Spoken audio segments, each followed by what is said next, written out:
Почитувани, Петре Шилегов го втурна град Скопје во синџирот на струмичкото бизнис лоби со роднинско-тендерската спрега во Дрисла. Град Скопје и Петре Шилегов мора да одговорат како и зошто, заедно со Коста Начевски, директорот на ЈП Дрисла, во 4 очи ја одбраа Алпина тим од Струмица на Александар Пиперевалиев за да ја дадат над 12 милиони денари за изнајмени градежни машини на само 3 месеци. Пиперевалиев е близок со кланот, зајави, и е во роднинска спрега со генералниот секретар на владата Драги Рашковски. Директорот на ЈП Дрисла пак е прв братучет на сопругата на Драги Рашковски.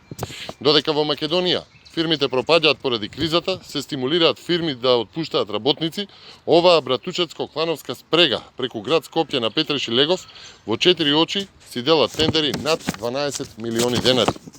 Почитувани, институциите бегаат од одговор, сакајќи скандалот во оваа вонредна состојба среде епидемијата да биде незабележан од јавноста. Срамно и жалосно е што додека државата мака мачи со здравствените и економските последици, СДСМ во секоја прилика гледа да намести по некој нов тендер. Податоците се јасни, за само 3 месеци СДСМ смислено ограбила 120 милиони евро од буџетот, ги дозадолжи граѓаните само и само за изборен подкуп за изборите кои што се одложија.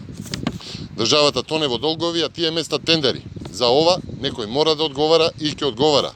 Институциите мора да се одважат и да реагираат. Во спротивно, многу набрзо ќе има ревизија на сите тендери за кои што има сомнеш дека се наместени, а верувајте, нив ги има многу. Ви благодарам.